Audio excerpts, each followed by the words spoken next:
go right in. I'll turn over to Steve Warner, who's going to introduce our guest speaker, and just thank everyone for being here on short notice.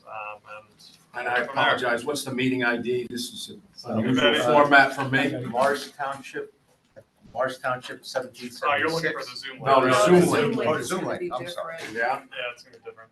If, Steve, can you forward it to him if I forward it to you? Yeah, let me get it for you. How are you? Good. Good.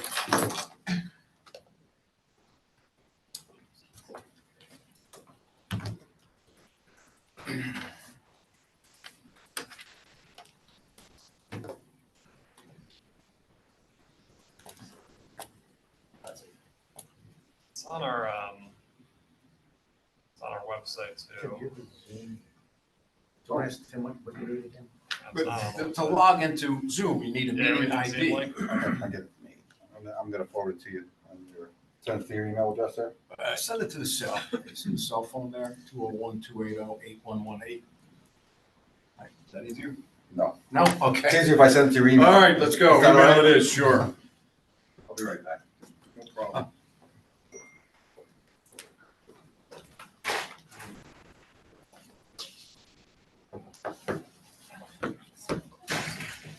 While we're setting that up, Yep, go for it, Steve. I'll do a very slow introduction of Ron. I've had the pleasure of doing seminars with Ron as well as attending seminars that Ron was a part of. Ron Mondello is a 30-plus year Ron, who experience. was your sole provider too? I'll try that, I'll try both.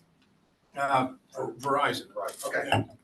Municipal land use lawyer and cannabis expert, represents numerous cannabis regulatory committees for a number of municipalities, is a trustee of the New Jersey Institute of Local Government Attorneys, member of the State Bar Cannabis Law Committee, and co-chair of the State Bar Municipal Cannabis Subcommittee.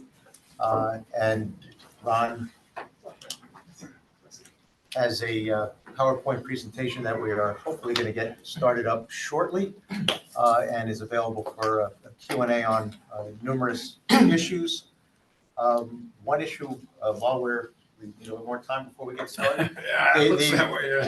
What I'm going to do, Mr. Chairman, is I did have a little bit of something I wanted to talk about Sure. at the end. I'm going to do it at the beginning if I may, and I'm going to hand some stuff out to our board members for take home if they'd like. But it occurred to me that there are two primary components in the municipal regulatory scheme with respect to cannabis. One is the licensing, which is done on the state level. Which is primarily done at the state level, but there's a tremendous amount of discretion and authority deferred to at the municipal level, as well as zoning, which is always a primarily municipal discretion and authority over all things zoning. And not unsurprisingly, or not surprisingly, excuse me, there's an overlap in the two. So there's quite a bit of zoning citing of cannabis operations that comes into play in the municipal licensing area of the process. So for example, there is a lot of authority given to the municipality, not only as to the discretion as to who to choose with the appropriate criteria, letters of support and the like, but also with respect to locating any cannabis operators if we choose to opt in with any one or more of the cannabis licenses, types of operations, 1 through 6, as well as hours of operation, proximity to each other, if there are multiple operations, as well as proximity to what I refer to as sensitive receptors, which is the proximity to schools, houses of worship, playgrounds, public facilities, even residential districts and developments.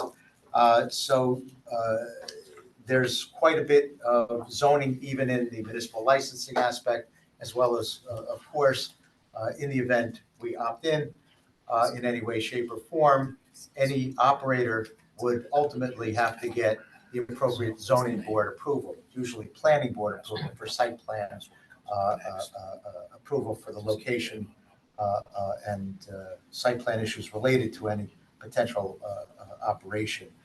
I'll hand out later I'll hand out later some materials I put together just for purview, but in general, a couple of issues stand out. First, the Cannabis Regulatory Enforcement Assistance and Marketplace Modernization Act, and I'll hold for a moment. We're having some technical difficulties. We might be there. Same with Megan online. We're working on it, but just a quick refresher, the CREAM Act, the statute that governs the sale and use of cannabis products for residents 21 and over, was essentially pieced together in February of 2021, about 2.5 years ago, from bills that were drafted in 2019. And you'll recall there was a referendum in November 2020 that garnered more than 70% voter approval to legalize adult recreational cannabis use.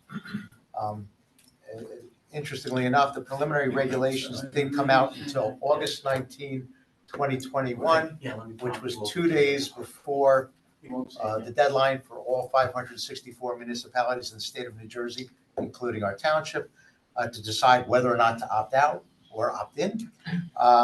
And we prudently, in my opinion, given the lack of regulations that were available at the time, opted out with the understanding that we could make a determination at any point in time to opt in for any one or more of the licensed operations if and when we so choose. And that's the process we're going through right now as a committee to decide what recommendation to make to the governing body. There's been a fair amount of litigation, not surprisingly. We attorneys have a tendency to do that. And particularly as a result of the local regulations that were adopted by some municipalities from the get-go without much, if any, guidance back a couple of years ago. The bulk of that litigation has focused on primarily 2 areas. One, these proximity regulations that I mentioned. There's a lot of cases already winding through the courts, either dealing with the issue of how you measure, believe it or not, the proximity, the distance between either 2 cannabis operations, if there's a restriction requiring a specific distance between the 2, or a cannabis operation and one of these sensitive receptors, as I refer to them as, schools and the like. Another fertile area, frankly, has been in the licensing at the municipal level, because municipalities have been given so much discretionary authority to create criteria for licensing. We have the responsibility for providing letters of support to the state CRC, the Cannabis Regulatory Commission, in order for conditional, at that point, licenses even move forward. There have been a lot of challenges already to townships, their criteria, their preferences in choosing some operators over others. So there are just a couple of things to keep in mind, not as well as the fact that it remains a federal crime, which has its own implications with respect to if and when we opt in, how we go about doing it. Most of that's going to impact, if and when we do opt in, the drafting of the ordinances, the licensing processes, how we effectuate same, and the same with respect to the zoning and how we effectuate the site plan approval process if all this goes forward. But I thought it might be worthwhile to have these thoughts in mind as we decide what, if anything, to do by way of recommendation to the governing body at this stage, because these are all things that would be down the line. And we know that not because we're prescient, because I'm not prescient, but because it's already occurring both at the municipal level and in the courthouses already. So I'll hand those out a little bit later, but if Ron is ready. Thank God Steve can talk. Ron? That's all I gotta say. We'll definitely can do And that. thank God he's not charging by the minute. No. By the word. By the word. By the Yeah. word, that's what I The meant. next time I allow for dead air will be the first time I've ever allowed. That was for dead beautiful, air. man. You Thanks. covered everything, you know. So, without any further ado, Ron can introduce himself because nobody can do it better than Yeah, Ron. all right, thank you. Well, thanks for the invitation. Really appreciate it. I do have some slides that go into my background, but I've always been a member of the New Jersey State League of Municipalities and the New Jersey Institute of Local Government Attorneys, where I am co-chair of the Municipal Cannabis Committee. This is a presentation for municipalities on adult use cannabis. And again, there's some of my background with the New Jersey State Bar Association, a trustee with Najolga. That is my business card. Yeah, I tell everybody it's not scratch and sniff. And ironically, I do not smoke pot. I represent a bunch of towns: Jersey City, Hoboken, Atlantic City, Oakland, Maywood, Hightstown. I don't know, the list goes on and on here. So it's been a perfect match for me. I was a councilman in 2 different towns. I was a borough attorney in 2 towns, zoning and planning board attorney, zoning and planning board chairman and member. So all of those backgrounds perfectly come together for this type of work, because cannabis, from the municipal perspective, certainly involves zoning, certainly involves the governing body. And because I was a councilman in 2 different towns, I understand policy and optics. Now, the first thing I want to say, and sometimes especially some of the pro-cannabis folks will start throwing tomatoes at me, but cannabis is not right for every single town. It's as simple as that. And there are some guiding posts or some clues. If you are a municipality that is flush with cash, you're a bedroom community, and you have no vacancies, where are you going? On the other hand, like Parsippany, it's my understanding after looking at their budget, they're having some difficulties financially. There seems to be quite a few vacancies, and it's far from a bedroom community. So I think the governing body there certainly owes it to their constituents, their residents, to take a deep dive. I don't live here. I don't govern here. The folks in this room will make that decision as to whether or not it's actually it's right. Yes. Just a question, Ron. When Sure. you say vacancies, what do you mean? Storefronts, commercial properties, we can't rent them because So nobody business or is commercial interested. And, this is a fairly small, informal crowd. It's not Sister Mary Ellen's courtroom, so just yell out if you have any questions. So, all right. And we are though, open public on the hybrid. Yeah, I didn't see any members of the public on the Zoom, but we do have a member of the public joining us in person, which is not a problem, always welcome, but just, Ron, right? Ron over here, How you doing? former member of our environmental commission, Yes. and long, John, right? John, right? Ron. So my son makes me put this one up. He says it's extremely important that you know which bands that I like. So in that particular order, it's always been the Allman Brothers since I was 12 and then the day. All right. So what are the views on legalizing, and you're not supposed to call it marijuana these days. Everybody is politically correct. It is cannabis. You see that we are, I believe, way past 68%. We're probably somewhere up past 80%. And I suspect in the next 5 years, you'll be at 98% or something along those lines, much like beer. All right. This is a seminar on recreational cannabis. There is medical cannabis, which is an entirely different animal and an entirely different statute and regulations. So these are the folks that head up the Cannabis Regulatory Commission. The chairperson is at the top left, and the vice chair is right in the middle there, Sam Delgado. These are the folks that we approve, whether it's conditional licenses or annual licenses, but that is their responsibility. All right, so we've always known this. New Jersey has 564 municipalities. California has 482. So why do we have so many independent towns? It's because we have always been about home rule. And the only way that our legislatures got this legislation, the CREAMA Act, passed is because they have allowed municipalities to have a lot of discretion. You don't want cannabis, that's fine, you opted out. If you want one particular class, that's fine. And of course, the 2% that comes off the top of gross receipts. But That's the only way. Municipalities have completely retained authority over time, place, and manner with respect to these licenses. All right, so if I'm not mistaken, you guys have opted out. So if you are considering what now? You want to keep control, and you have a lot of tools to make sure that you do keep control if you decide to opt in.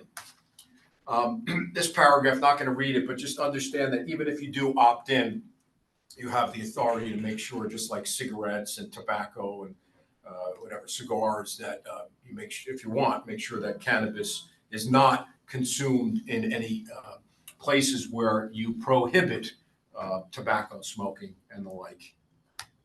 So, who should be involved? Obviously, council members and the mayor.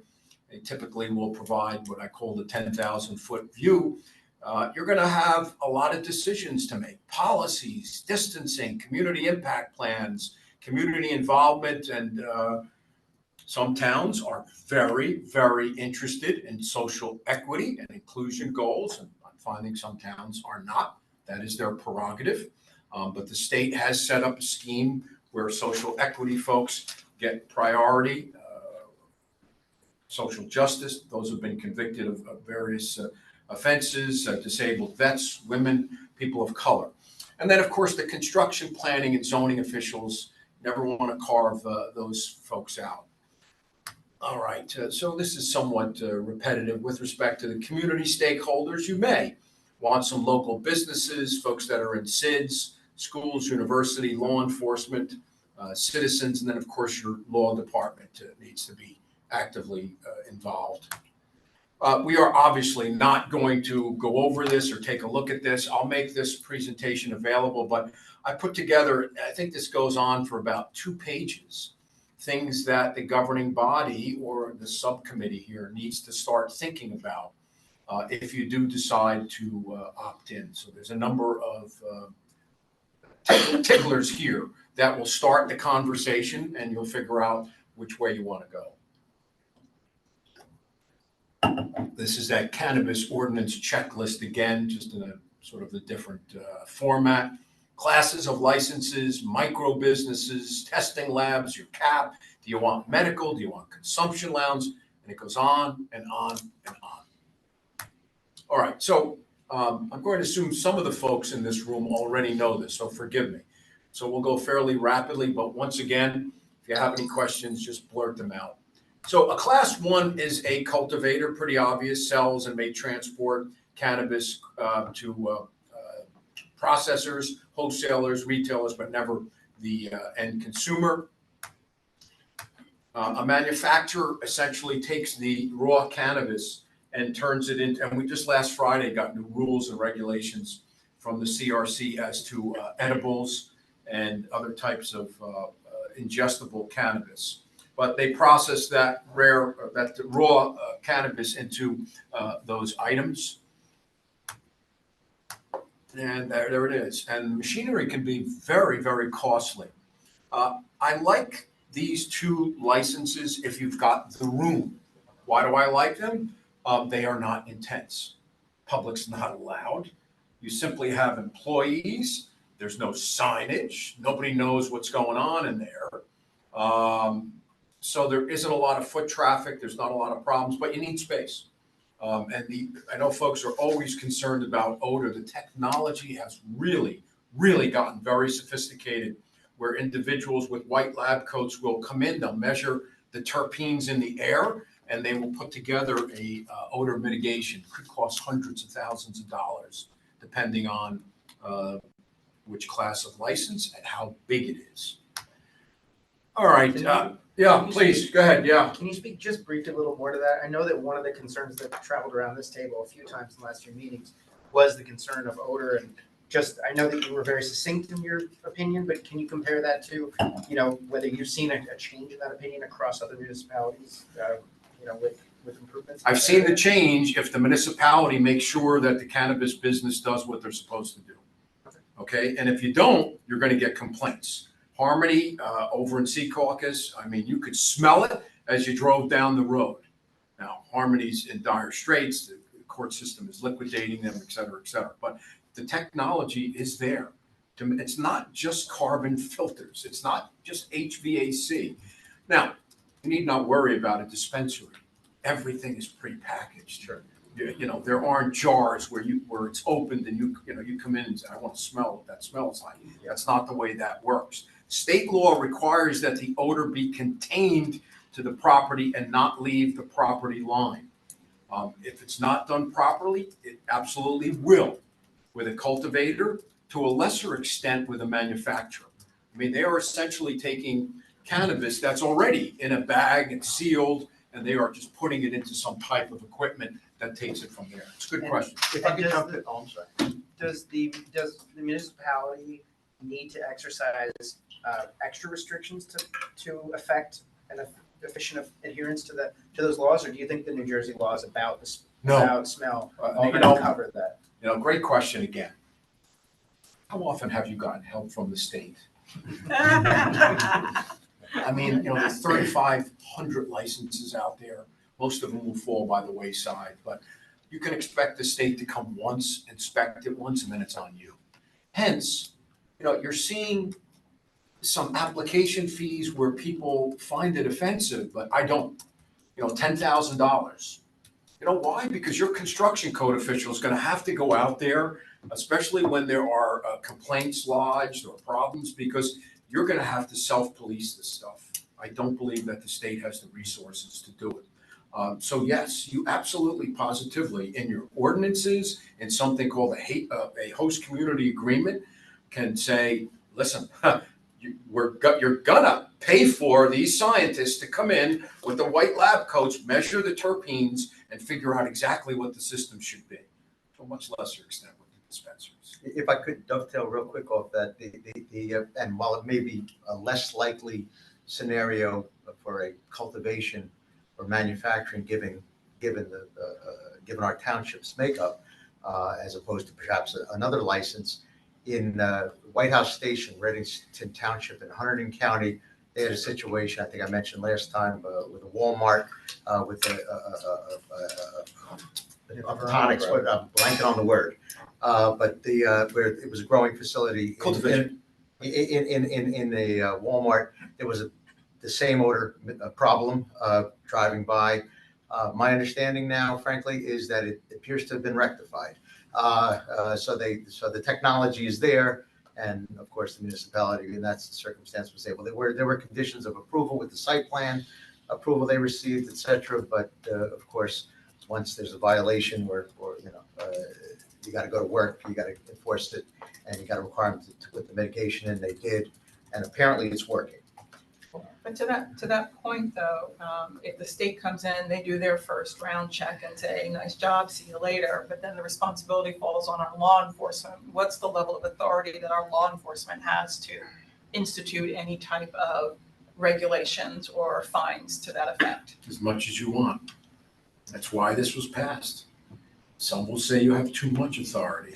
I don't. And it's not just law Not enforcement, it's usually also code. zoning and. It'd be code enforcement. Ron, I have a question regarding your prior slide on manufacturing. You said there's two issues, odor, which largely there are means to put that under control. And I don't want to get ahead of your presentation, but I would like to have you speak to space requirements, because space is at a premium in our township. However, having said that, we have office space that may be repurposed to do things. I'm seeing developers, and Steve could probably talk better at this, but I'm seeing developers taking office buildings that have been vacant for years. Dispensary on the first floor, manufacturing or cultivation on the second, manufacturing or cultivation on the third. Hydroponics. That was hydroponics. They completely repurpose, these buildings. But with respect to your question, you cannot have manufacturing less than 5,000 square feet. Okay. I just don't think it's profitable. Same thing, it's extremely difficult for the cultivation applicants to make any money if it's anything less than 5,000 as well. There are micro cultivation at 2,500 square feet, but extremely difficult to break even. Okay, What is well, a that's, typical- that's a good data point. though. Yeah, it is a good, what is a typical manufacturing? We don't have space for cultivation unless it's a repurposed office building, which was really an interesting. Yeah, 5 idea. to 10,000 is the max. 5 to 10,000 is, Yeah, yeah. is typical for manufacturing. Yeah, now And- cultivation, you can't ask that question because it's all over the map. Oh, right. What Steve just mentioned in Bennington, and I was involved because Verano, there was an issue with them paying the 2%, and we won't get into that now, but I was brought in to solve that problem, and we did. But that's like 100,000 square foot facility. There's 60 employees. Yeah. I think, no, thank you. You don't have, We don't have. you don't have that kind of space. Yeah. So, okay. Anything else? No, but that was exactly what I was looking for. Thank you. All right, so a wholesaler would be these gentlemen, perhaps they own a dispensary and they want, 500 of these, 1,000 of those, et cetera, et cetera. Wholesale is fairly new. The portal was just opened up for distribution and wholesale, so I don't even know how many applications. Distributor, as you can imagine, they take bulk items and distribute it to other facilities, dispensaries, never to the end consumer. Only dispensaries are to the end consumer. And they're essentially warehousing, distribution, the traffic issues, the like, are primarily. I am still Yes. confused as to the difference between a wholesaler and a distributor. But if you want to take some time at some other point and read through that, it may become, it's not going to be crystal clear because there's quite a bit of overlap, but it may become clearer. Okay, the sexy, most, popular class 5 is the retail. And, we're seeing that the stores look like Apple stores. We're finding that it doesn't look like these vape shops that are, quite frankly, illegally selling, cannabis that you see, but it looks like Apple stores. These folks are sinking in, I don't know, $1 million plus to make these stores look very, very neat, clean, and attractive. Just very quickly, some myth busters. So, are your residents most afraid of this guy? I really have to get rid of that slide because I look like that guy. I should delete that. But that's not what I'm hearing from chief of police's, business administrators, mayors. We're not seeing folks that are, crowding around, standing around. You're not seeing queuing. You're not seeing bad behavior, noise. You're not seeing smell, especially at the dispensaries. Everything is sealed, and the regulations are very, very strict. It's not a blight on the neighborhood. It's not a bad influence on children. In fact, the windows must be opaque.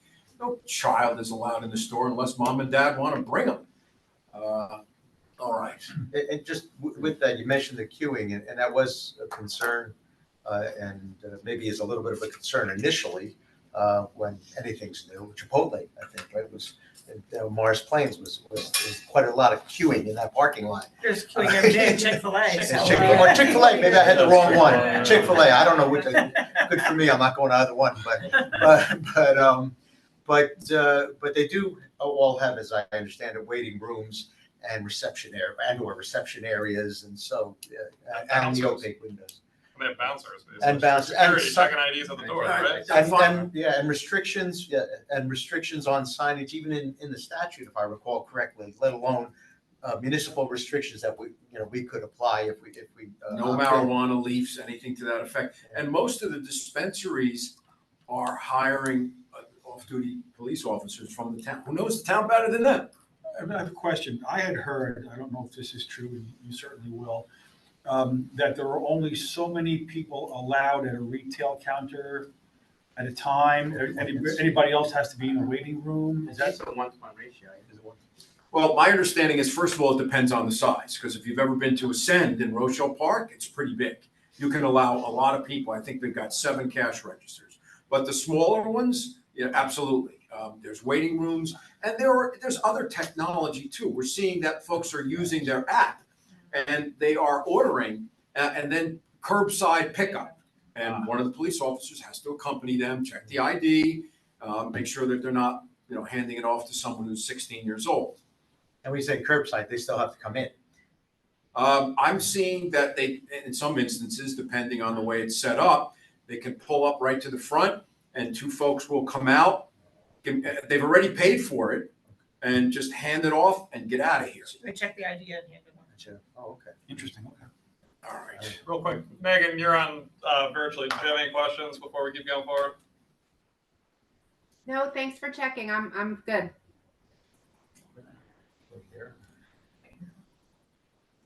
I answered no. She's on mute, I think. Yeah, all right.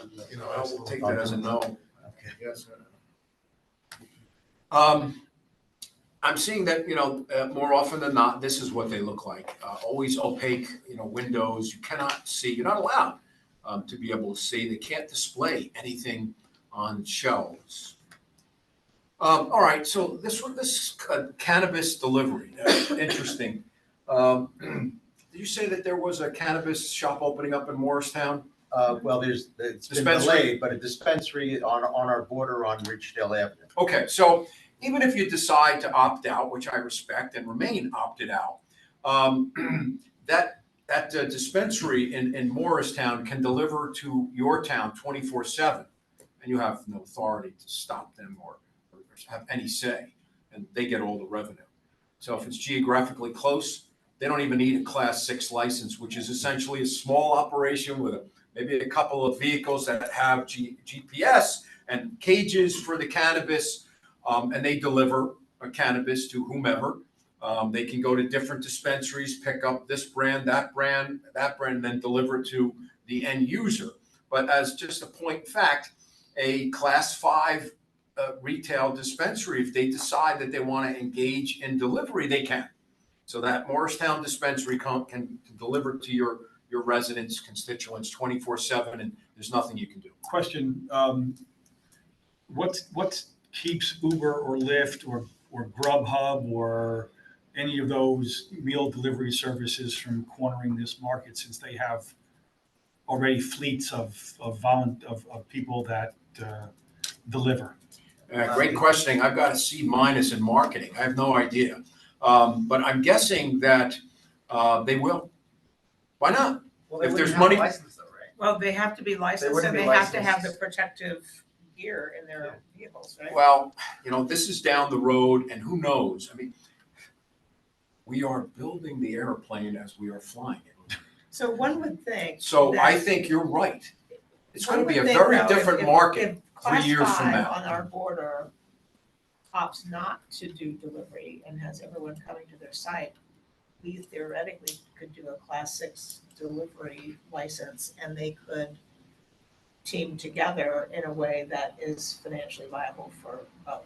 You could. There are going to be Class 5 dispensaries that don't want the 3 or 4 extra trucks, Right. and they're going to hire a Class 6 license. And to your point, it's not a very lucrative class, this Class 6. So I suspect at some point in time, although I'm not an expert in marketing, that you're going to find Grubhub, and somehow they're going to get a license with the state, and they're going to be able to, they'll get a Class 6 license. They'll have a small office somewhere, and geographically, they'll be able to do that and engage in that.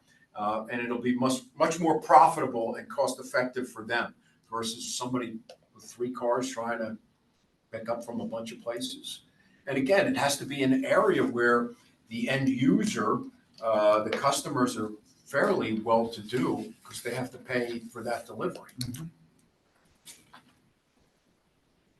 Let's hope it doesn't look like this. All right, so this is my favorite. It's not a license, it's an outlier. And you represented one, Steve, that they were very impressed with you over in Riverdale. I know the mayor very well, loves coffee. I bring them home roasted green beans. Yeah. This is cannabis lab testing. It's innocuous. It could be in a space that's 2,500 square feet, 3,500 square feet. There's not a lot of equipment. And there's 2 guys with lab coats. There's no signs. The public is certainly not allowed in. And even the folks delivering the cannabis are not allowed in. It's much like one of those bank windows or drawers where you drop it in and close it. I love this. You don't get your 2%. That's why municipalities are not hot on this, but whether you like it or not, cannabis is here to stay.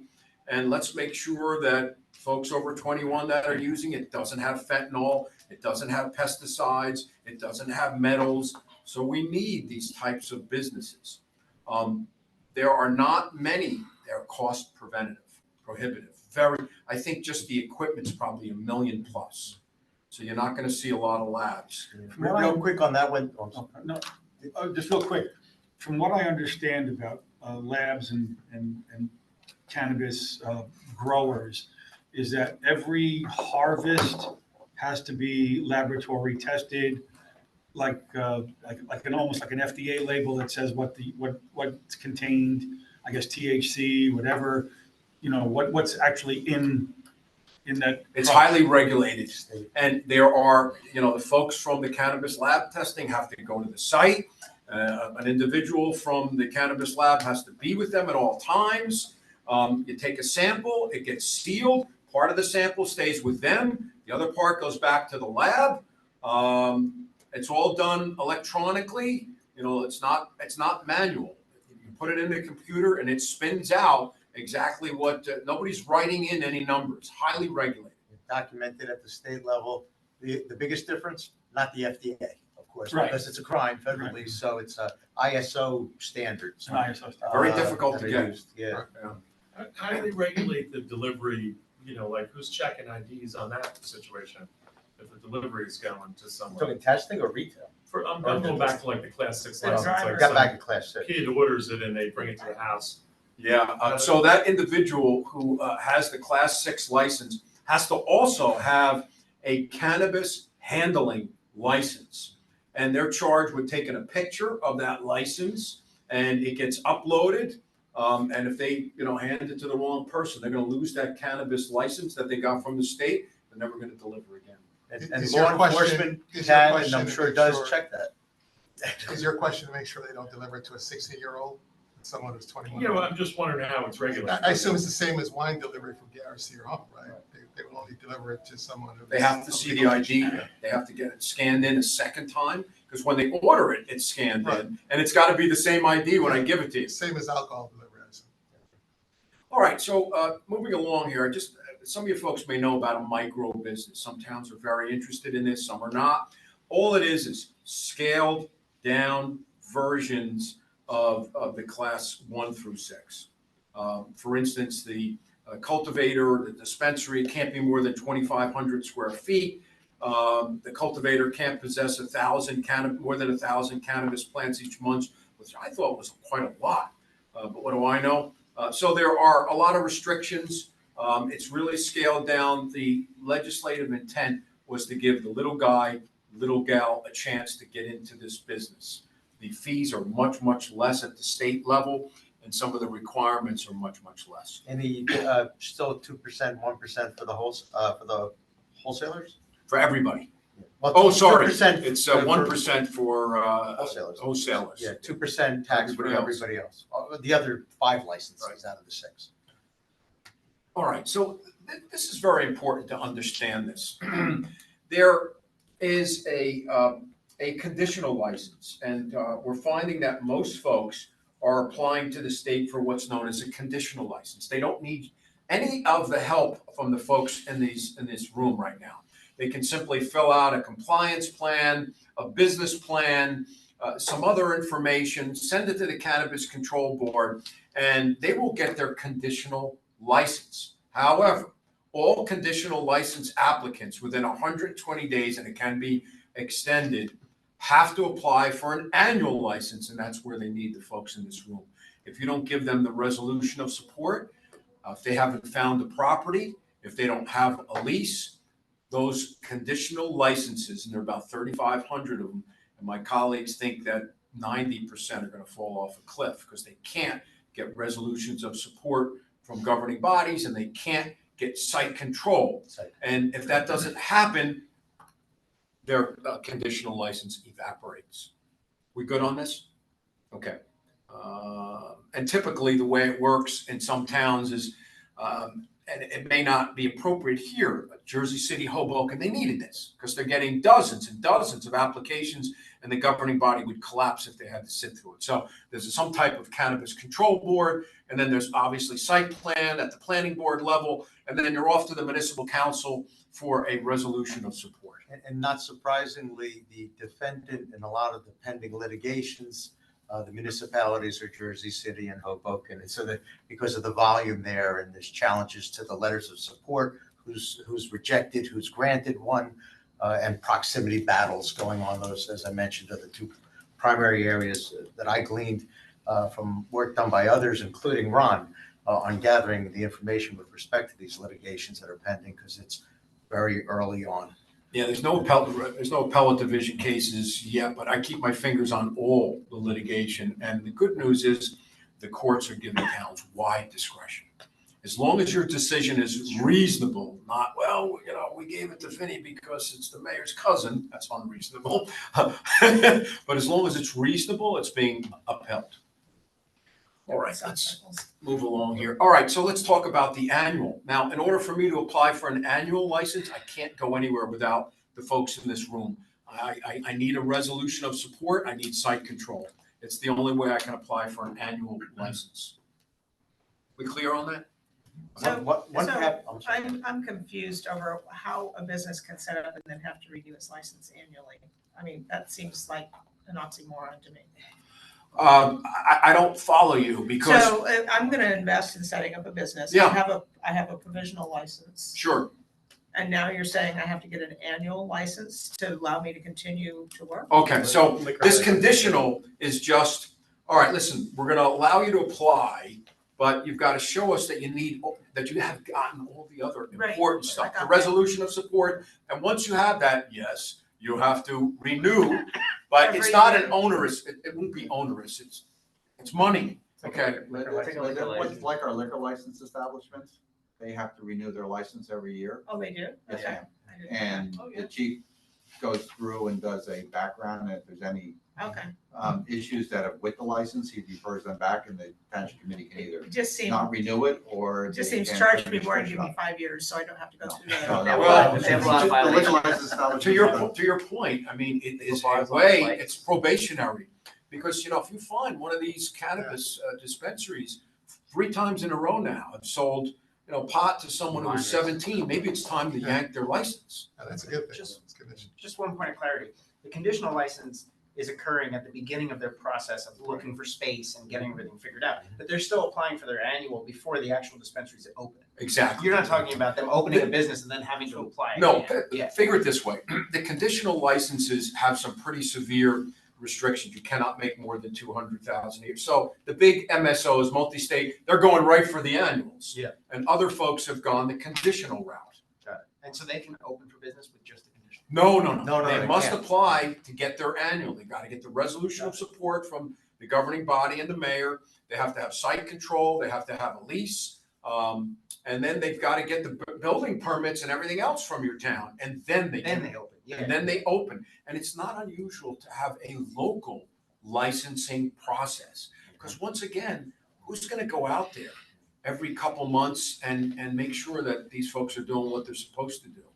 Jared, you had a question, and I had a follow-up question. I was to say, in my experience, a conditional license, they're getting them so they're more attractive to municipalities. So they're coming in the doors saying, we already have a conditional license, but it's not required. And it doesn't really do them much. It doesn't really do much, but everybody likes to say we have a license, but it's like you have no place to put your license, which is the real issue is a place to put it. A municipality that has the zoning and is welcoming, and then an actual landlord and a place to put it where it's zoned. So Everybody's- 90% of these are going to go dead because there's nowhere to put them. And I'm finding that towns have allowed that. They've given resolutions of support just based on a conditional. Yes. Nothing has happened in 2 years. They are vacating those resolutions of support so they can get folks that actually can get a piece of property, can pay the landlord. So I think early on there was conversations and they didn't know what they were doing. They're like, hey, can I just get a letter of support from a governing body? And there wasn't much thought put into it. And when I advise, I say, don't give that until you're sure that they have at least they have control of a site that you agree with.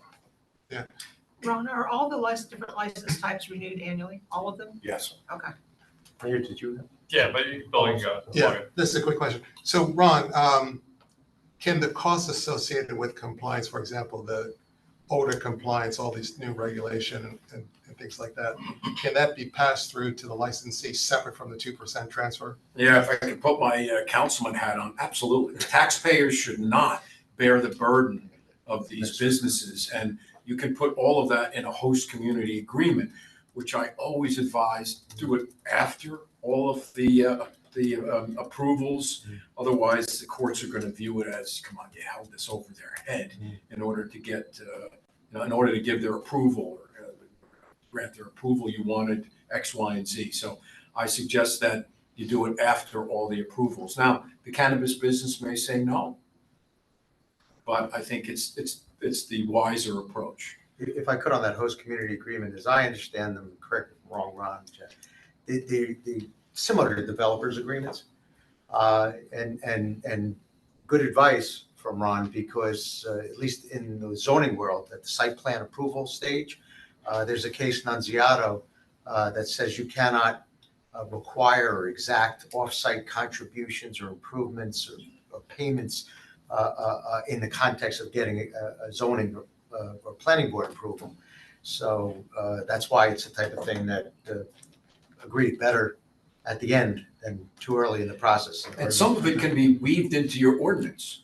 We expect odor control, and the applicant shall, comply with all the odor requirements. Okay. Follow-up question, or two questions. What are the municipalities charging, or what is the state allowing for the licenses, annual and conditional? And then I guess I would imagine the larger towns, like, they have to hire staff to do all this work, or is it all falling on the clerks and other? I mean, I understand inspections and things like that, but in terms of like licensing and paperwork, is that all going on the municipal clerks? Yeah, so, home rule, you can pick whatever fees that you want. Initially, I think Patterson was $60,000 for an application fee, which may be somewhat high. Yeah. I've seen 500. I think that's low. So yeah, depending on the municipality, I'm seeing that, sometimes it's the business administrator, it's the clerk. It really depends on how many applications do you anticipate. But the state is not going to dictate to you, at least not now. When I say the state, I'm thinking maybe some legislation may come out, or there may be some court rulings that 60,000 is not reasonable. But right now, whatever you choose, you choose. Is there a record of, what people are charging across the various approved licenses now? There's no record, but you could spend Some 100 kind of hours record. and find out. But I'm saying from 500 to 60,000. We may be able to get a next guest to look into it beforehand, but yeah. Okay, what's the liquor license, 2,500 a year? That's what we charge. 2,500. For liquor license? I never really thought 5,000 or 10,000 was onerous, only because of all of the amount of work that the employees have to put into this stuff. Somebody's got to go out there and check it out, and then you've got all the paperwork and et cetera, et cetera. So, all right, let's move on here. Morristown had an applicant fee of 2,500. 25? Thank you. These are some timeframes. We don't have time to go over this stuff. All right, this is one of the most important slides. I really want everyone in the room to understand that this is a two-tiered process. And the most important process is on the left here, or is it my right? I don't know. The resolution of support. That is the most important piece of the puzzle. If a cannabis applicant does not have governing body support, they are simply never going to get a license from the CRC. And because of that, it is time sensitive. To your point, Jared, somebody gets a conditional license, they got 120 days to get a resolution of support. From some of the people in this room, they may not be ready, they don't have ordinances, it's not your problem. And that license will expire. They've been fairly flexible with renewals, but sometimes it just simply expires. The other part is local licensing. You don't want to reinvent the wheel. You can use your current licensing process. That's not time sensitive. This comes into play when They have all their ducks in the row. They've got their state license, they've got their permitting, they're starting to build out. And then you folks give them the local license that I'm finding is renewed every year for a fee. All right. This is somewhat repetitive. The municipality may create its own local licensing. We spoke about that, and you can limit the number of licenses, location, manner, times of operations. All right, so here are the municipal cannabis statutes in a nutshell. And I think one of the reasons many towns opted out is the regulations weren't out yet, as opposed to the statutes. But in a nutshell, municipalities can enact ordinances not in conflict with CREMA. We know that, govern the number of establishments, but not, this is important, not delivery to your town.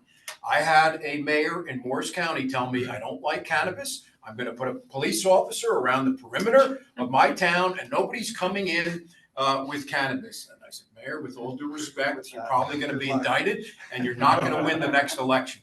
You can govern location, manner, operations of time, establish civil penalties. This one's really important. You're going to experience it, unfortunately, just as every other town does. These vape shops are selling cannabis. You buy a jar for $50 and you get an ounce of weed for free. And I'm weaving into ordinances $5,000. We actually locked out somebody in Hoboken, cease and desist twice, and we changed their locks. It's rampant, and some towns are looking the other way. And I don't live here. I don't govern here. I certainly wouldn't make policy decisions for you, but it's a big problem. Municipalities may impose a separate, we know this, all right?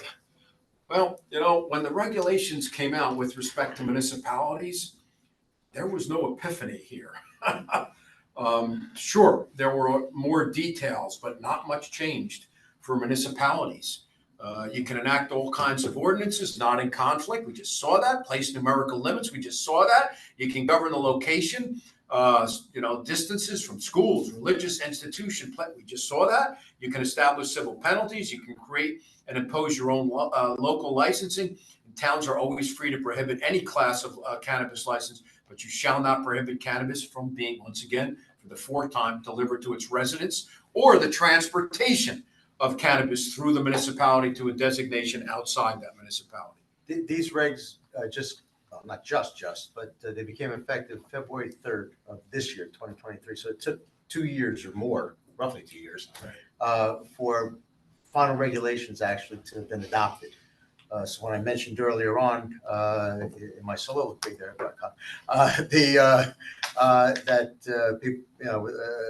that there weren't even preliminary regulations until 2 days before the deadline for opting in or opting out back in the summer, August of 2021. It took a full 2 years to even get till February of this year, final regs. And some towns, they didn't care, or they opted in, and they are reaping some of the benefits of that revenue. I mean, Rochelle Park, not too long ago, got a check for $900,000. For what? Dispensary Ascend. It's big. Got to be big, because that would be multiple millions of dollars in revenue. 1.2 a week. Wow. So I have a question about consumption. You hear news stories about, you walk down the street in New York City and the smell of marijuana is everywhere. That isn't something that we necessarily want in our parks here locally. So, there are some existing laws that. Do you remember one of the slides, the Smoke Free Act? You can do the same thing with cannabis that you do for tobacco. So we prevent open containers in parks. You can't drive while drunk. You can't have an open container in a car. We don't want people sitting on a park bench somewhere down the street, puffing a joint or eating a gummy, because that. You can smoke cannabis or wherever you can smoke cigarettes. Yep, and we already put in place for parks, no cannabis smoking, Okay. alcohol. Good, because I don't want us to be like We New gotta York. make some changes. We made it, to those ordinances. we made it consistent with the liquor. Yeah, no, we're good. You can keep. So, I'm not gonna go over this. This was the process I set up for Hoboken. Obviously, a bit, complex because, they got dozens of applications.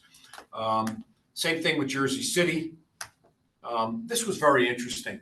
And I'm not suggesting that you could do it here, but they certainly had the IT staff. Jersey City and Hoboken were getting just inundated. The clerks, the business administrator. Is this property zoned green? It was just, the phones were off the hook. So they created this interactive map where you plug in the property and it would pop up whether or not it was in the green zone. But I don't think you need anything like that. So if it fits in here, this green dot.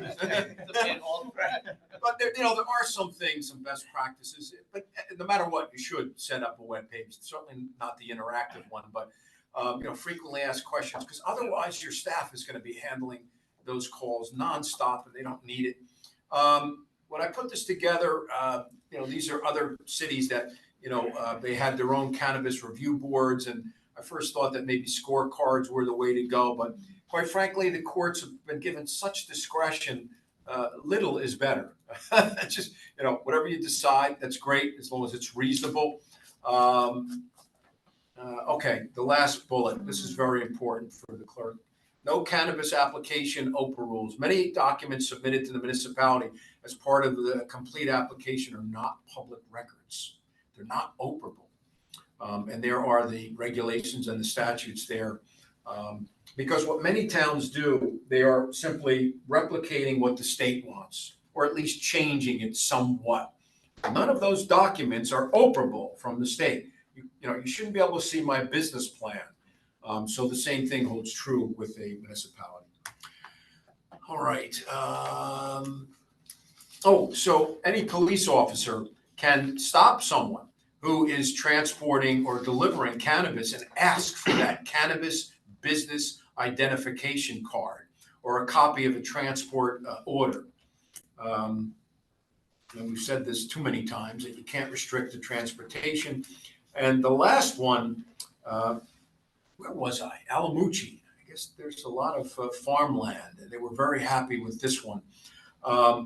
You cannot cultivate on farmland assessed property, but not all farmland assessed property has a deed in preservation or an easement in preservation. So all the farmer has to do, if he doesn't have those two things, is simply not submit his exemption to the tax assessor, and the exemption goes away, and instead of corn, he's going to make a lot more money growing cannabis. Right, I just have a practical question. So if someone is delivering cannabis from outside of Morris Township to someone inside the township, how would a police officer know they're delivering? It'd basically the same. We stop the tractor trailer, we'd ask for their manifest papers and stuff like that, just as, if we stop them for something else. But a tractor trailer is obviously a tractor trailer, but someone driving a sedan, a Toyota Camry. How do you know they're They have to have some other reason. That's a good question, and the only thing I can Otherwise, say, you're profiling. How would you know that? there's certainly it's going to, the name of the company will be on. Oh, okay. Is that required? Is that required? I think they would Maybe want, for commercial wouldn't they want? Not if the police could pull them over, they would. Well, there's also a cage. I don't know where they're going to put that in a Volkswagen Beetle. Yeah, but I'm just curious. I don't know. Yeah. Otherwise, you run into other problems about profiling. 'Cause I agree. how else would you? A tractor trailer is Commercial vehicles also have to have their businesses identified on it. okay.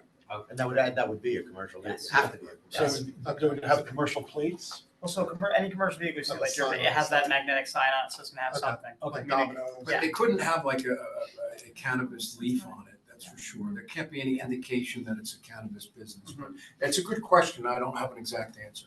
All right.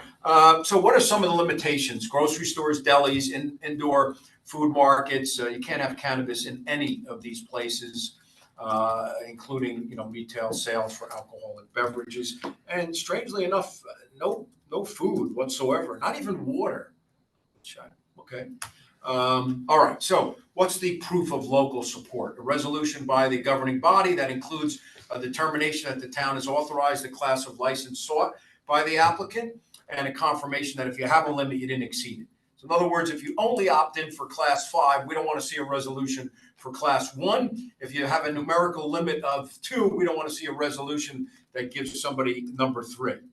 All right, I get a lot of calls about this, and perhaps you can speak to your construction code or zoning official. A cannabis business must, in order to convert to an annual license, a conditional license holder needs to have a letter from the zoning officer saying this particular property is zoned for this particular class of license. That's it. I've gotten so many calls from zoning. I'm not doing that. I have to wait till they go to the planning board. No. It's a 1 or 2 line letter. You want to charge $100? That's what they charge in Carlstadt. Do it, but it's something that they have to do. All right, so how do you handle a cannabis? Just like any other zoning application, you're going to talk about odor, location, signage, neighborhood impact, security. What are they doing to make sure they're not selling to anyone under 21? Consumption on the premises, traffic, parking issues, municipal incurred costs of enforcement. That's big with me. Make sure that is covered. None of this falls on the taxpayer's shoulders. And then trash disposal. There you go, 1% for the wholesaler, Steve. Everybody else is 2%. You'll notice that my beloved cannabis lab testing is 0. All right. And that's not an opt-in, opt-out. Everybody's in on lab testing. Or unless you happen to have specific zoning that prohibits, I guess, in certain districts. Again, I'm thinking of vacant office buildings, why not? It's perfect. 3,500 square feet, no signage, 2 parking spaces, but you're not getting any money from the lab And there's testing. no application at all, right? Because it sounds like It's a huge application. Oh, it is. It is a hurdle to get a cannabis lab testing. You got to have the ISO. I know some doctors, they are paying $18,000 a month to have their application developed. So when you just said there wasn't, you just mean it's not one of these 6 classes? Correct. It's not an opt-in or opt-out for the municipality. It's not one of the 6, correct. I think as far as I know, it's the only cannabis operation that's not one of the 6. So we just get property taxes basically for whatever the property. They're few and far between. There'd probably be a site plan approval. There would definitely be a site plan approval aspect to it, but the zoning level, the planning board. So For the zoning application, is there a separate cannabis zoning application as opposed to the normal zoning application? Have you seen? It's up to you guys. Yeah, I wouldn't think so. We're adding something within the existing document. I'm sorry, but the body of land use law hasn't changed. So I see no reason why you would need to do anything different. It depends on if the site plan we would be establishing the ordinances. So if it's a site plan approval, it's a site plan approval. If there's a bulk variance required for a particular application, it should work within the same construct. Let me see if I understand. I don't think I I'll get understand. I don't think I understand the question. And I'm sorry. There is your cannabis application. Looks nothing like the zoning application. Oh yeah, that's If somebody is applying to the zoning board, I think that's problematic at best. Right. But you'll figure that out. Yeah, but If it's a for- planning board Yeah. approval would be the more likely It'll be the scenario. same. And that would be your usual applications and processes under the municipal land use law. It's the same. Follow up on that, with the governing body sign off when they get their approval, can they have a resolution that would go to the planning board basically stating these are our recommendations for, or I guess that would be your own local ordinance, like if there's a business that's gonna be here, this is what we wanna see for, like, this is what we recommend for the planning board for site plan. So one of the Without an ordinance, technically, I don't think you could, but I don't know the bearing it would necessarily have on. I want to zone it that way. So one of the policy decisions you're gonna wanna think about is, do you want this business to go to the planning board before they come to you? It's yet another level of vetting. And if the planning board is comfortable with them, then perhaps so are you. On the other hand, if you want to speed things up and just go right to the council, that's your prerogative as well. The CRC is not interested in the planning board resolution. They're only interested in yours. I'm not spending a lot of time on this slide, just very quickly, had to do with a cannabis cultivator that produced a lot of cannabis. And they owned 3 dispensaries, okay? And they were saying, well, since we are transferring cannabis to those 3 dispensaries that we own, we don't have to pay you any taxes. We fixed that problem right away. All right, so I hate these slides, and forgive me. There are just so many factors that go into these numbers. But Ron, I know, I believe the group is very interested in this aspect of it, along with all the other aspects of it. So to the extent we can try to get some realistic quantifications based on your Sure. experience, notwithstanding the fact that I know it's very broad. And, these numbers obviously will change as more and more towns opt in, and Morristown maybe adds another 3, and I don't know what some of the other bordering towns are, but these numbers are going to change. But right now, this industry is very hot. $450 for an ounce of cannabis. California was hot many years ago too. Now it's $80. So that's the realistic. I'm guessing 3 years we'll see a change. In any event, so retail, 1,500 to 3,000 square feet. Most dispensaries don't want to be much bigger than that. They can see 9 million to 12 million gross per year. Ascend is an anomaly. They are enormous. They are on Route 17, where tens of thousands of cars pass by every hour. They're making like 1.2 million a week. Is that going to change? Of course it is. So you can expect to receive 180 to maybe 240,000 a year from a retail establishment. Cultivation, 12 million to about 15 million for 15,000 square feet per year. So that equates to about $250,000 to 300 per year. Now, what's the problem with cultivation? You're not going to see a penny. And I will circulate this presentation at some point in time. You're not going to see a penny for 16 to 25 months because they've got to build out, and those seeds have to grow to plants that they can then harvest and package. Manufacturing, they're up and running, 20 million to 25 million per year, and that's probably about 5,000 square foot. 25,000 square feet. I'm sorry, 5,000 square feet. So you'll see about $400,000 to $500,000 per year. Quick question. There's so many factors, though. Yeah. Quick question on manufacturing. I think we've discussed this before, but you can clarify it. Sure. Typically, I think initially everything was tinctures, pills, stuff. Lozenges. Lozenges. All that changed Friday. So all changed Friday. So now it's gummies, lollipops.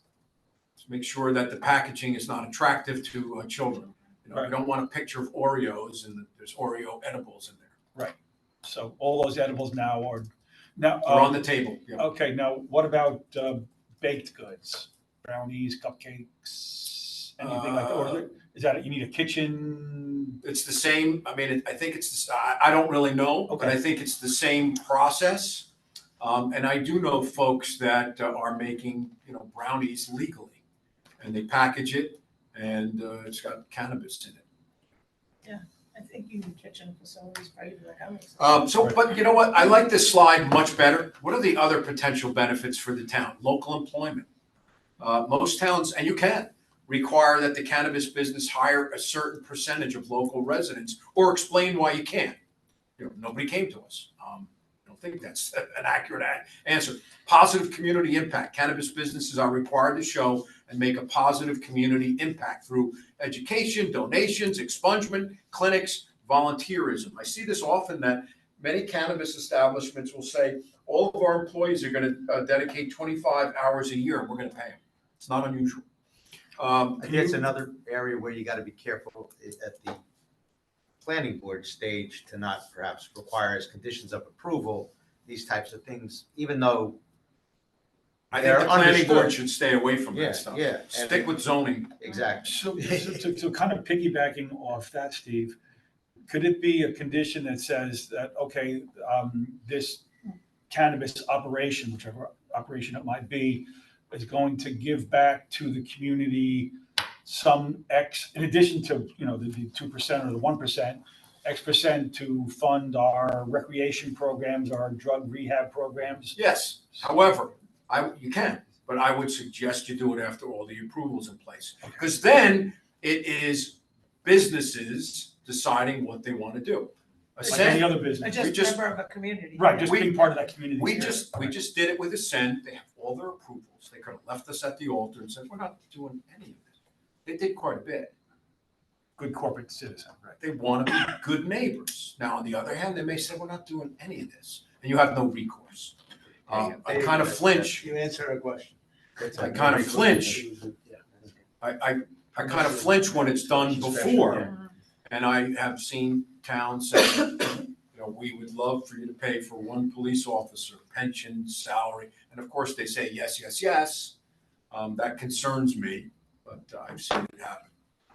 So Ron, my gut just tells me it sounds like it could create some 14th Amendment concerns if a cannabis business is the only one we're imposing these additional duties on. And here's why I think it's not. Okay. What other business in New Jersey has the state allowed you to get a 2% VIG off the top of their gross receipts? I don't know. This is not like any other business. That would be my answer. But to your point, we're going to see, I think, some federal litigation. We're already seeing it. A district judge said that this requiring residency in this particular state is illegal because we have something called the Commerce Clause. I think this landscape is going to change. And New York is in litigation over the social equity component, so it's could be problematic. We are building the plane as we are flying it, but I'm not comfortable in a municipality entering into a host community agreement for the reasons that Steve, that case that you mentioned, and it just the appearance of impropriety. We'll give you the approval, but you quid pro quo, give us this. But when all the approvals are in place and I can say no to you, but I want to be a good neighbor. Yeah, the difference was you said imposed, and yeah, I think what Ron's saying is not imposed, It's it's not discretionary or permissive, It's not voluntary. imposed. I mean, the one that I drafted, Judge. well, the one that I drafted for Ascend, everything was done after, and big paragraph. We understand, we don't have to do this, okay? We want to be good neighbors and we want to contribute. What judge is gonna say, wait a minute, you guys are big boys? Right. I don't know, okay. How Remains much to be did you say Ascend was grossing per year? Week, 1.2 million a week. Now, that's obviously going to know. So that's 60 million a year? Yeah. My math is correct? So They are an MSO. So they have all the marketing behind them. They have a lot of money behind them in multiple states. And how big, do you know how big their space is? I don't. Anyone? Or somebody with something. No, it's Rochelle Park. I mean, not Rochelle Park. So, I mean, expect those numbers, to decrease as more and more dispensaries open up. It's as simple as that. They had a huge line when they opened up, but, if I could go somewhere else and not wait on a line for 2 hours, where am I going? Is there still a lot of competition with the illegal market? Is that having an effect on pricing? I can't answer that it's having an effect on pricing, but it is huge. Not as bad as New York City, but it is very, very prevalent. There's a place right down the road from where I live. They were advertising on Facebook, and Are you referring to gray market or black market? So like gray market being like a business. well, we don't pretending call to it sell. black market Okay. anymore. Sorry, It is the illicit Fine. market. But were you But- asking about illicit? or- I'm talking about the illegal. I mean, so Illicit. I know a guy, let's say. Yeah, so you were talking about, I know a guy, whereas Right. I felt like you might be I know a referencing guy. like Weed Central truck that pulled up with advertising that's saying they're selling apples for $50 that they come with. What's the difference? There is no difference. I have a convenience store and I am selling weed illicitly. I know a guy, yeah. Okay. I'm finding that not a lot of prosecutors have any interest because it's legal.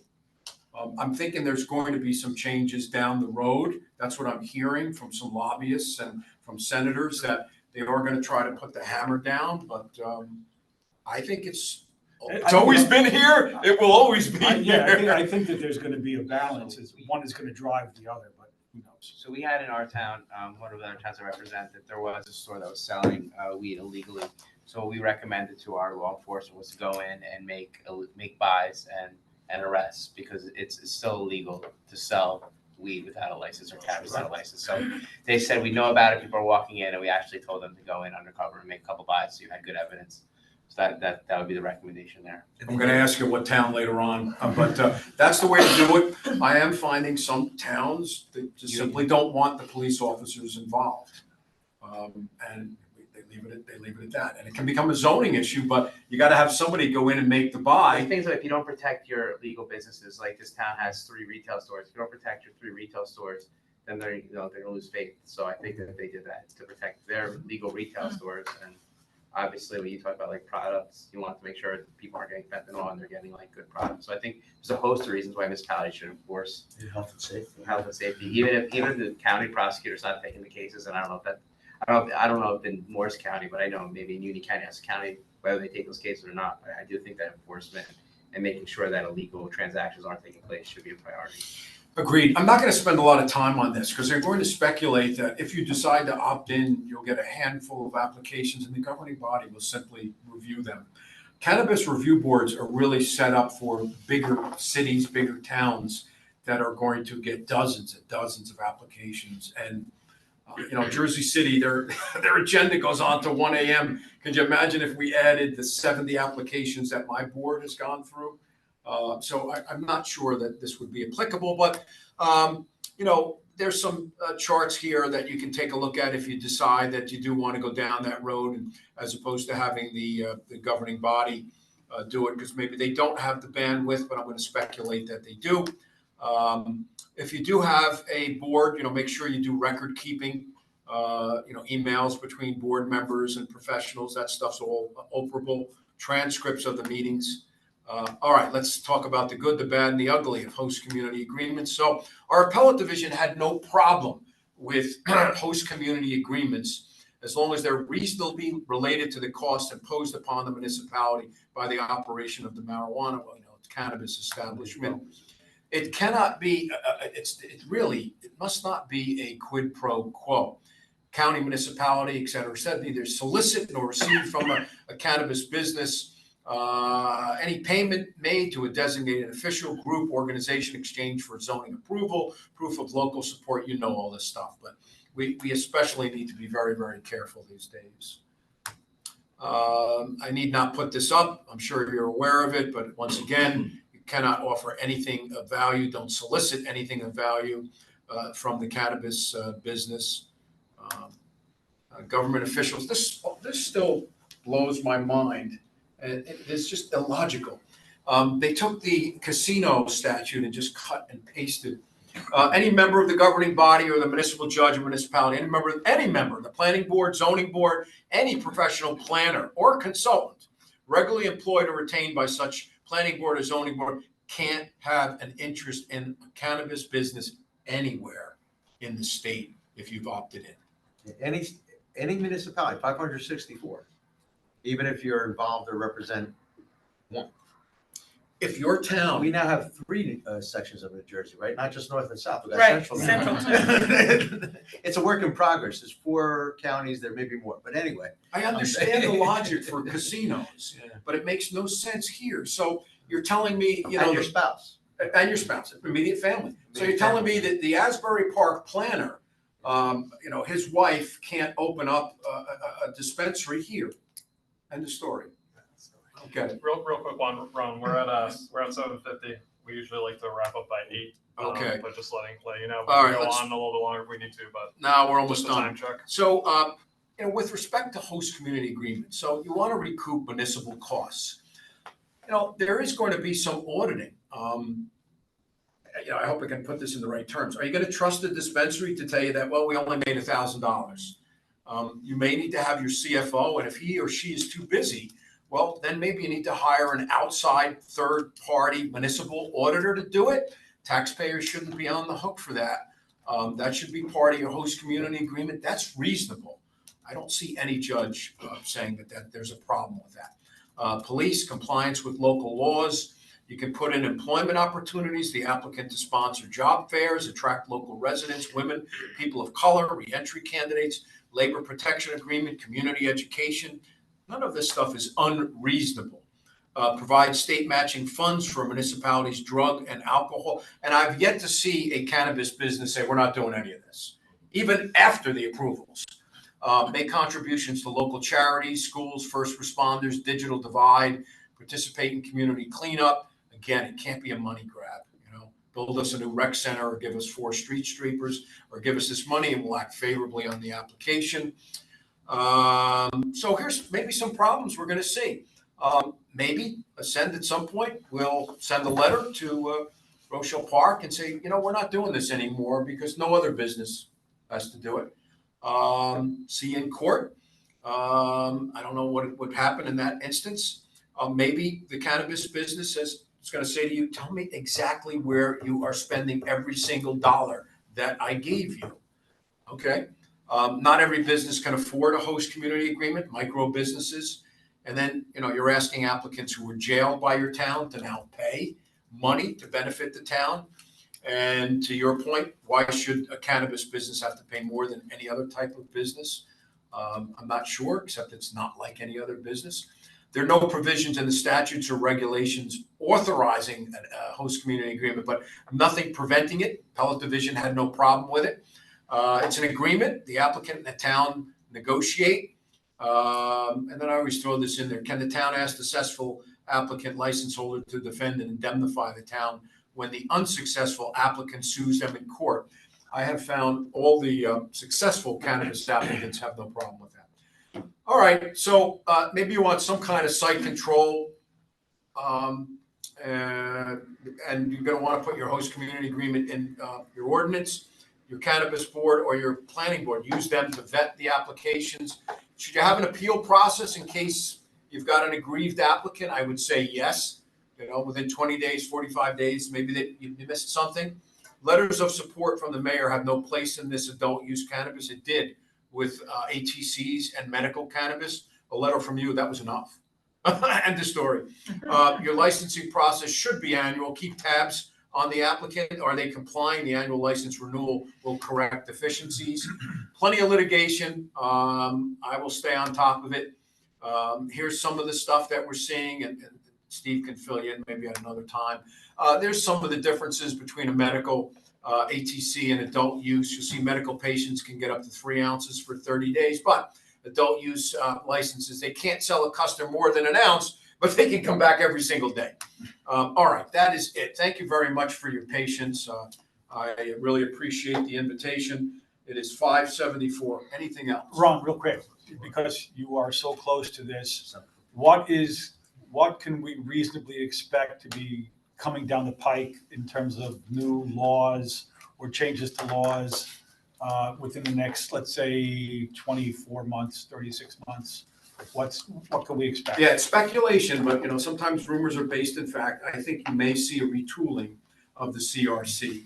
And to Jared's point, I think you're going to see some guidance as to illicit sales of cannabis, because right now it's just all over the place. Those are the only 2 things that I can think about. You may see some expansion in consumption lounges. Why can't you sell water? Kind of silly. You can bring food in, but you can't sell it. So I don't know. You may see some retooling along those lines, but that's all I can think about. Okay, thank you. Yeah, I was just going to ask Ron, so does it make sense if we decide to issue 1 or more of these licenses to require the applicant to get the state approvals, the licenses and so on, get past, get on first base or the second base before then we jump in? Otherwise, we could be, misusing our resources, approving and allowing this licensee to come in, and then they're held up like what we're seeing in Morristown or other places. That really is a policy decision. You will root out a lot of potential cannabis applicants by requiring that. You probably would be limiting it to MSOs that have the final resources just to go right to you guys, put on a presentation. But no one can get an annual license from the state without your resolution of support. So I guess that answers your question. You have to come to us at some point before, during the conditional license process, I guess, before you get an actual annual. But you could limit it and say, we're not interested in conditional license holders. We only want to entertain annual, folks that are going for annual licenses. Come present to us. We will either issue you your resolution of support or not. Tell us where you are in the process. Oh, we only need the resolution of support, and we've got our, grant, our application writer has filled everything out. We're ready to submit it tomorrow after we get your resolution. That's a policy decision. If I understand correctly, the I have letters of support, or resolutions of support from the municipality are also required as part of the annual Oh, yeah. process, and that can bring an interesting. Nobody's getting a license without a resolution of support, albeit a conditional that must convert to an annual, or somebody that doesn't meet the income requirements. You can't do a conditional if you make more than 200,000 a year. So if they're going for an annual, they still need your help. You've mentioned many times, and I think I'm clear on the reason you mentioned it, but about the fact that you don't want to require the quid pro quo during the approval process with the community arrangement, community agreement aspect. But that wasn't an aspect of disclosure. The details of that expectation from the community would be clear ahead of time to the applicants. It's just that you wouldn't be asking for a commitment or them to perform those things, right? Just to be clear, like a business applying for the license would be aware of the type of community good neighbor behaviors that you would be wanting. You're just not asking them for. As part of the governing body's vetting process to make sure that this cannabis business is a good fit for your town, what's the community impact? Yeah. What are you going to do for us? But how are you going to help us? You just meant, you didn't mean, hide the disclosure of that expectation at all. No, Yeah, okay, that would be upfront always. Yeah. Just not you just wouldn't be asking for it. Exactly. Okay. Yeah, The business would know. Yeah, I don't think you ever want to be in a position where you say, we want you to do this. It's more along the lines is explain to us what your community impact is, because that's part of the statute. What is the community impact? What are you bringing to Morris Township? There's nothing wrong with that. That should be done out in the open. Any other questions from the board? Thank you. I have a quick question. Can you, Go ahead, Megan. Ron, just to go back to the letter of support and the resolution of support, you mentioned that one of the criteria that we had to confirm would be that we had the capacity from a license perspective that we didn't exceed our number of licenses that were being given out. I was just wondering if there's a rule of thumb as to how many licenses a town decides to allow at the kind of get-go of the process. I mean, I think of liquor, a kind of our draconian liquor license laws, right, where you have a certain amount per population, but or does that just go back to the home rule again of whatever we want to do? We will say we want 2 dispensary licenses and that's it. But is that a kind of any thought about that? Yeah, so, once again, that would be a policy decision. It certainly would be based on the size. Jersey City has no cap. We are up to 76 applications. That is their policy decision. There are some towns that have 1 dispensary, and that's the cap. Mm-hmm. That is the governing body's policy decision. Yep. Okay. It's a good question, Megan. I'll add it to the list too for future meetings. Anything else? All right. Thank Well, you. thanks again. Appreciate it. There are some cards here. Yeah. Thank you, Ron. Really appreciate you taking the time coming out here for us tonight, and thank you everyone for coming on short notice too. The next 2 meetings are October 4th and October 17th. And then I still owe us a final meeting for public comment and final deliberations at some point in November probably, which is going to be a very tough month. But I really don't want to be here in December because I'm sure it's even harder to get on everyone's calendar. So we'll figure it out. At some point in one of these meetings, I'd like for someone to discuss what kind of committee deliverables you're looking for from us, other than our esteemed opinions on every subject that comes in front of us. But are there some things that you want us to produce as a result of us spending time here together? And if so, what does that look like? Yep, I can certainly put together an outline of what we want the final report to look like and Yeah. all the different criteria that the township committee is looking for That'd be in the great. final report. That'd be So, great. Thank you. thank you, everyone. Ron, if you could disseminate that presentation, because that was an excellent presentation. Sure. To somebody here that can disseminate it to the rest of the group, I would love to see a copy. Will do. All right, thank Nice you, meeting everyone. everyone. Thanks. Good seeing you. Thanks, everyone. Thanks for the invite. And